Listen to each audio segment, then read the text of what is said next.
Shabbat Shalom, everybody. We are in 2 Samuel 15. If you hear a chicken being stupid in the background and or dogs going crazy, it's because there's a bobcat in our midst. Confirmed. Hey, knock it off. I swear.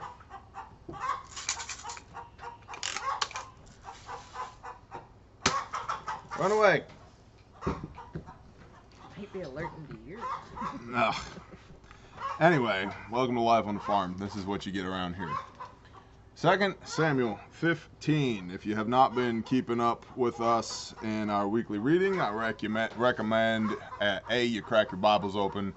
B, you go back channel and watch the previous video. Chicken, you're going to get a bullet, not a BB. I'm telling you. Alright. Roughly page 331 in the scriptures. And it came to be after this. After what? After 2 Samuel 14, which you should read. It came to be after this. Absalom prepared a chariot and horses for himself, and 50 men to run before him. And Absalom used to rise early and stand beside the way to the gate. And it came to be, whenever anyone who had a complaint came to the sovereign, the king, for right ruling, that Absalom would call to him and say, "What city are you from?" And when he would say, "Your servant is from such and such a tribe of Israel," Absalom would say to him, "Look, your matters are good and right, but you have nobody from the king to hear you." And Absalom would say, "Oh, that I were made judge in the land, and everyone who has any complaint or case would come to me, and I shall let right be done to him." So Absalom is standing outside the gate, essentially co-opting people as they come into Jerusalem to stand before the king for right ruling. It's like, man, if I was judge, I would be happy to stand up for you, but I'm not, so. And it came to be, whenever anyone came near him to bow down to him, that he would put out his hand and take a hold of him and kiss him. And Absalom did this to all Israel who came to the king for right ruling. And Absalom stole the hearts of the men of Israel. I'm about to steal the heart of a chicken. I mean, for real. This is getting like...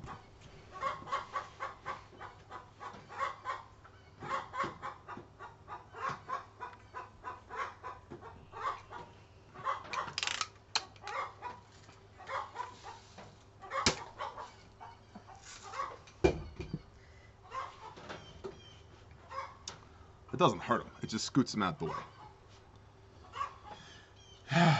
And Absalom did this to all Israel who came to the king for right ruling. And Absalom stole the hearts of the men of Israel. And it came to be at the end of 40 years. Some manuscripts have 4 years. So 4 years or 40 years. Probably more like 4 if we're going with the storyline, but do your own homework on this.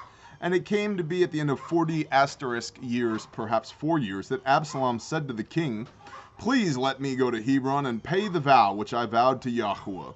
For your servant vowed a vow while I dwelt in Geshur in Aram, saying, if Yeshua indeed brings me back to Jerusalem, then I shall serve Yeshua."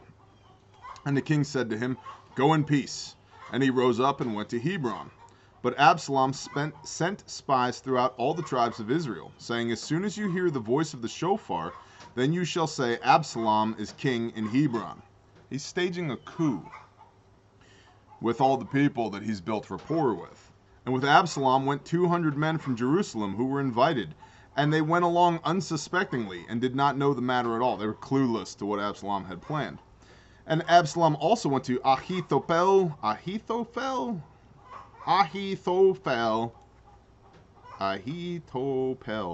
There you go, that dude, Ahi. We're going to call him Ahi.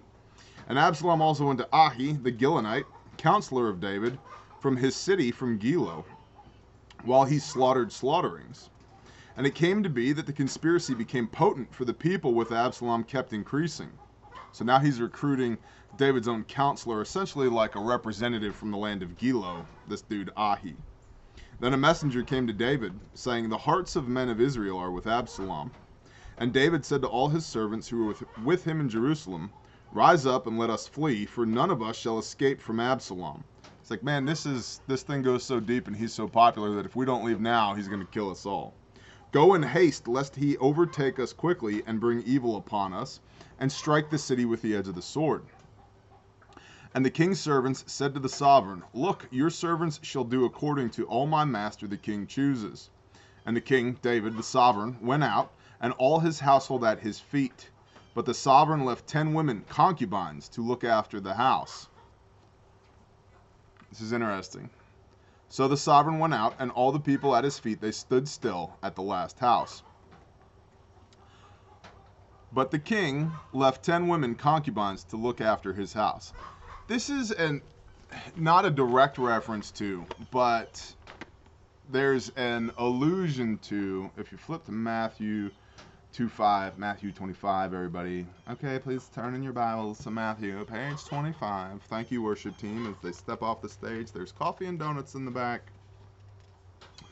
Yeshua speaking, Then the kingdom of the heavens shall be compared to 10 maidens who took their lamps and went out to meet the bridegroom, and 5 of them wise and 5 of them foolish. Those who were foolish, having taken their lamps, took no oil with them, but the wise took oil in their containers with their lamps. Now while the bridegroom took time, they all slumbered and slept. And at midnight a cry was heard, See, the bridegroom is coming, go out to meet him. Then all those maidens rose up and trimmed their lamps. And the foolish said to the wise, Give us some of your oil, because our lamps are going out. But the wise answered, saying, No, indeed, there would not be enough for us and you. Instead, go to those who sell and buy for yourselves. And while they went to buy, the bridegroom came, and those who were ready went in with him to the wedding feast, and the door was shut. And later the other maidens also came, saying, Master, Master, open up for us. But he answered, Truly I say to you, I do not know you. Watch therefore, because you do not know the day nor the hour in which the Son of Adam is coming. For it is like a man going from home who called his own servants and delivered his possessions to them. And it goes on to the parable of the talents from here. There's also a reference to Hosea 2, verse 19, which we're not going to tangent into another tangential tangent at this point. But it's interesting. There's this allusion to in Matthew 25, the 10 bridegrooms. Yeshua comes out of the house of David. It would have been a reference, a concept that his audience was familiar with, knowing the story of King David, the stories of King David. So back to 2 Sam 15, verse 16. And the king went out and all his household at his feet. But the king left 10 women, concubines, to look after the house. So the king went out and all the people at his feet, and they stood still at the last house. And all his servants were passing on at his side. And all the Ketherites, or the Kerethites, and all the Pelethites, and all the Gittites, 600 men who had followed him from Gath, were passing on before the king. And the king said to Ittai the Gittite, Why do you go, you also, with us? Turn back and remain with the king, for you are a foreigner and also an exile from your own place. It's interesting here as well. You see, these people serve King David. King David serves Yah. They are of the nations. They're not the seed of Abraham, but yet and still they are, well, and maybe they are. One could make the argument that the seed of Abraham was to, or the seed of Abraham being Yeshua, but the offspring of Abraham was to become all nations, right? My point is, they're not the Yehudim. They're not the tribe of Judah. They're not Hebrews necessarily. They're not, of the tribe of Manasseh or Ephraim or the tribe of Gad or the Levites or anything like that. They are of the nations. Yet here they are in service to Yah through King David. Another recurring theme that we see, that the righteous man who leads the nations unto the Father. And so King David says to this guy, Ittai, why are you going with us, bro? You should go back and remain with Absalom, for you're a foreigner and also an exile from your own place. Verse 20, you came yesterday, and should I today make you wander up and down with us when I'm going wherever I'm going? Return and take your brothers back. Loving commitment and truth be with you. And Ittai answered the king, David, and said, As Yahuwah lives, and as my master the sovereign lives, in whatever place my master the sovereign is, whether in death or life, let your servant be there also. So yet again, we've got these people from the nations who are dedicated unto Yah. Interesting concept here. Therefore David said to Ittai, go and pass over. And Ittai the Gittite and all his men and all the little ones who were with him passed over. And all the land was weeping with a loud voice, and all the people were passing over. And the sovereign himself was passing over the Wadi Kidron, and all the people were passing over towards the way of the wilderness. And see, Sadok also came, and all the Levites with him, bearing the ark of the covenant of Elohim. And they set down the ark of Elohim, and Abiathar went until all the people completed passage from the city. And the king said to Sadok, take the ark of Elohim back to the city. If I find favor in the eyes of Yahweh, then he shall bring me back and show me both it and his dwelling. But if he says thus, I have not delighted in you, here I am, let him do to me as seems good in his eyes. He's like, hey, bring that ark back to the tabernacle. Appreciate you, bro. But if Yah shows favor to me, it's just a matter of time before we are back with the tabernacle and the ark again. And the king said to Sadok the priest, are you not a seer? Return to the city in peace, and your 2 sons with you, Ahimaaz your son, and Yehonathan, son of Abiathar. See, I am waiting in the desert plains of the wilderness until word comes from you to inform me. So he's sending these folks back as informants, which is good, because they have plausible deniability. I'm just a priest, bro. I'm just a priest. Yeah, you also have eyes and ears, and you can and will report back to King David, who is now in exile, because Absalom is performing this coup d'etat. And Sadok and Abiathar took the ark of Elohim back to Jerusalem, and they remained there. And David went up by the ascent of the Mount of Olives, and wept as he went up. And he had his head covered, and went barefoot. And all the people who were with him covered their heads, and went up, weeping as they went up. And David was informed, saying, Ahithophel, that guy, is among the conspirators with Absalom. And David said, O Yahuwah, I pray you, make the counsel of Ahi foolish. And it came to be that David came to the summit, where he bowed himself before Elohim, and saw Hushai the Archite coming to meet him, with his robe torn and dust on his head. And David said to him, if you pass on with me, then you shall become a burden to me. But if you return to the city and say to Absalom, I am your servant, O king, once servant of your father, but now I am your servant, then he shall nullify the counsel, then you shall nullify the counsel of Ahi for me. So he's got this other dude, Hushai the Archite. And he says, yo, why don't you go back to Jerusalem, work for Absalom, and now that we know that Ahi, this dude Ahithophel, who was the counselor of David from Gilo, basically like a senator or a representative, we know that this guy Ahi is working with Absalom. You know, we didn't know that he was part of the conspiracy, but he is. If you go back, you can offer advice counter to his, which will essentially nullify any bad advice that Ahi would give to Absalom. And it came to be that David came to the summit, where he bowed himself before Elohim, and saw Hushai the Archite coming to meet him with his robe torn and dust on his head. And David said to him, if you pass on with me, then you shall become a burden to me. But if you return to the city and say to Absalom, I am your servant, O king, once servant of your father, but now I am your servant, then you shall nullify the counsel of Ahithophel for me. And are not Sadok and Abiathar the priests with you there? And it shall be, he's like, you got friends in Sadok and Abiathar, so you should team up with them. And it shall be that every matter you hear from the king's house, you should report to Sadok and Abiathar the priests. Ah, a network is going here. We have counterintelligence operatives being made out of this dude, Hushai the Archite, as well as Sadok and Abiathar the priests, which we've already discussed.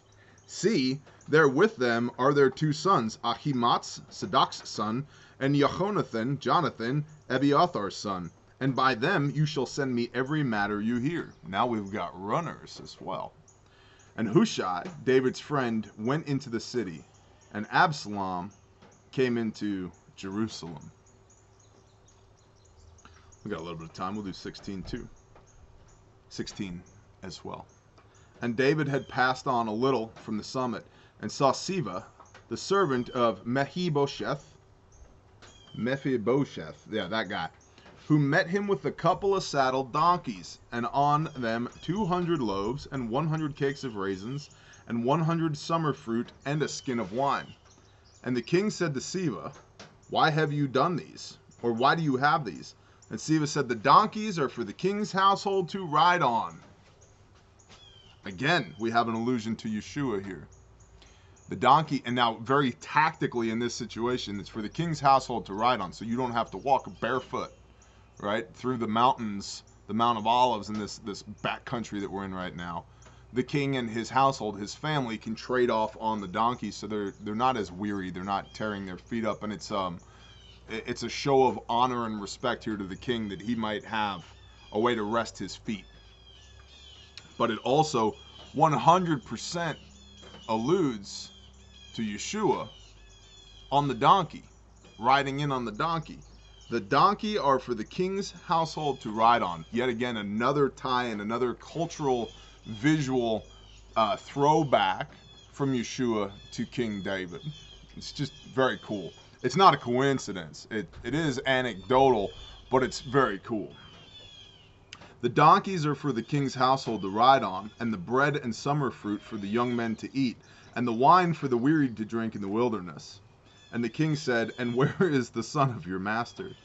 And Siva said to the sovereign, to the king, see, he remains in Jerusalem, for he said, today the house of Israel is going to return the kingdom of my father to me. Basically, David saying, what's up with Absalom? And the report here from Siva is he's in Jerusalem saying, today is the day that my father's kingdom becomes my kingdom. And the king, David, said to Siva, see, all that belongs to Mephibosheth is yours. And Siva said, I have bowed myself. Let me find favor in your eyes, my master, O king. And when sovereign David came to Bahurim, he saw a man from the clan of the house of Shaul, whose name was Shimei, son of Gera, coming from there. He came out, cursing as he came, and he pelted with stones David and all the servants of King David. So this dude, who's of the house of Shaul, and remember, there was some bad blood between the house of Shaul and the house of David. This dude sees David and his whole entourage coming, and he comes out cursing and throwing stones at the king, or at King David. And he pelted with stones David and all the servants of King David. And all the people and all the mighty men were on his right and on his left. So they surrounded him, right? They got up on him. And this is what Shimei said as he cursed. Get out, O man of blood and man of Belial. Yahweh has brought upon you all the blood of the house of Shaul, in whose place you have reigned. And Yahweh has given the reign into the hand of Absalom, your son. And see, you are in your own evil, for you are a man of blood. Basically saying you have reaped what you've sown, man. He who lives by the sword shall die by the sword. It's interesting throwback yet again. Couple of Tums, because sometimes heartburn is a real thing. And Abishai, son of Zeruiah, said to the king, why should this dead dog curse my master, the king? Please, let me pass over and take off his head. So Abishai says to David, bro, you gonna let him talk to you like that? I will lop his head off about that quick. It's almost like Peter in the Garden of Gethsemane. He's like, oh, you coming for Yeshua? Whang! And lops the dude's ear off. And the king said, what have I to do with you, the son of Zeruiah? For let him curse, even because Yahweh has said to him, curse David. And who should say, why did you do that? And David said to Abishai and all his servants, see how my son, who came from my own body, seeks my life, and how much more this Benjaminite, this dude from... He's like, my own son's trying to kill me. Of course this dude from the clan of Benjamin is going to have an issue with me. Leave him alone and let him curse, for Yahweh has spoken to him. If so be, Yahweh does look on my affliction, and Yahweh shall return good to me for his cursing today. And there's a Torah for that. Yahweh shall bless those who bless you and curse those who curse you. And as David and his men went in the way, Shimei walked alongside him on the hillside and cursed as he went and threw stones at him and kicked up dust. So this dude has followed them. They're leaving. And this dude is following them, still throwing rocks at him, still throwing words at him, cursing him, kicking up dust. And the king and all the people who were with him became weary, and they refreshed themselves there. And Absalom and all the people, the men of Israel, came to Jerusalem, and Ahithophel was with him, And it came to be, when Hushai the Archite, the friend of David, had come to Absalom, that Hushai said to Absalom, "Let the king live, let the king live." And Absalom said to Hushai, "Is this your loving commitment to your friend? Why did you not go with your friend?"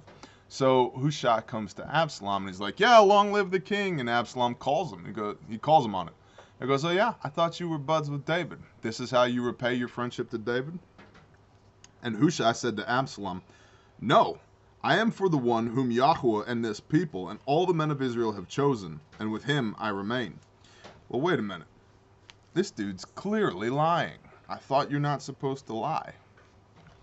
That's not what it says in Exodus 20. It says, "Thou shalt not bear false witness." He's lying.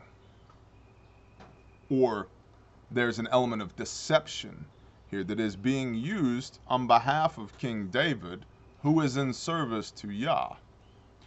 Does this mean we go around and basically lie to people willy-nilly? No, we should endeavor for the truth as much as possible. But they are now essentially in the middle of a coup d'etat, right? This could get bloody and violent about that fast. And Hushai is acting as a counterintelligence operative. And so he's lying to cover his butt and to maintain plausible deniability. "No, I am for the one whom Yahweh and this people and all the men of Israel have chosen, and with him I remain. And besides, whom should I serve? Should it not be before his son? As I have served before your father, so I am before you." And Absalom said to Ahithophel, "Give your advice. What should we do?" And Ahithophel said to Absalom, "Go in to your father's concubines, whom he has left to look after your house. And all Israel shall hear that you have made yourself a stench of your father, and the hands of all who are with you shall be strong." So they pitched a tent for Absalom on top of the house, and Absalom went in to his father's concubines before the eyes of all Israel. Now the advice of Ahithophel gave in those days was if one had inquired at the word of Elohim. And so was all the advice of Ahithophel, both to David and to Absalom. And so we see in 2 Samuel 12, I believe it is, 12, verse 11. This is Nathan, the prophet, rebuking David after sleeping with Bathsheba, Uriah the Hittite's wife. And he says, "Thus said Yahweh, see, I am raising up evil against you from your own house," that would be Absalom, "and shall take your wives before your eyes and give them to your neighbor, and he shall lie with your wives in the sight of this sun. For you did it in secret, but I shall do this deed before all Israel and before the sun." And sun, S-U-N, son. And then, so we have the fulfillment of that here in 2 Samuel 16, verse 22. So they pitched a tent for Absalom on the top of the house where the sun shines. And Absalom went into his father's concubines before all the eyes of Israel.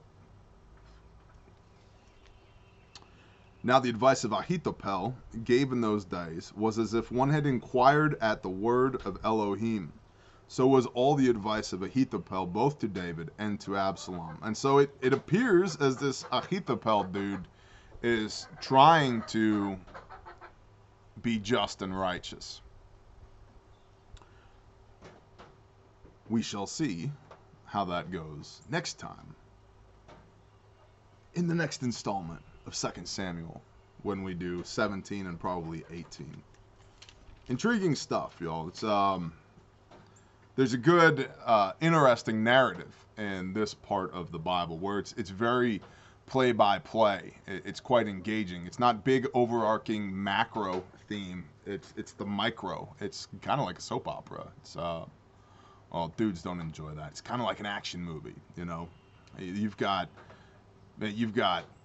chicks bathing naked, and David ends up banging Bathsheba, and he gets her husband murdered, and then his son you know, Absalom understands that David may be in a position of weakness, and so he starts to plot against him, and there's, you know, this literal, you know, internal revolution going on, which turns into a coup d'etat, and who can David trust? And he's got to bug out, and now he's got a counterintelligence ring going inside the court of the new king, air quote, his son, who's out for blood. And then there's old enemies like the tribe of Benjamin, or Shaul, this from the house of Shaul, this dude Gimri, or whatever his name was. What was his name? Shimei. There we go. Shimei is throwing rocks and kicking up dust at the fallen king, who's walking around barefoot. He's barely got a donkey to ride on. He's at the, you know, he's dependent upon others for food and drink and wine. His people are complaining. They're out in the middle of nowhere. Yeah, it's crazy. But it's a really cool, interesting narrative, which we will continue on next week. Bless y'all. Shalom.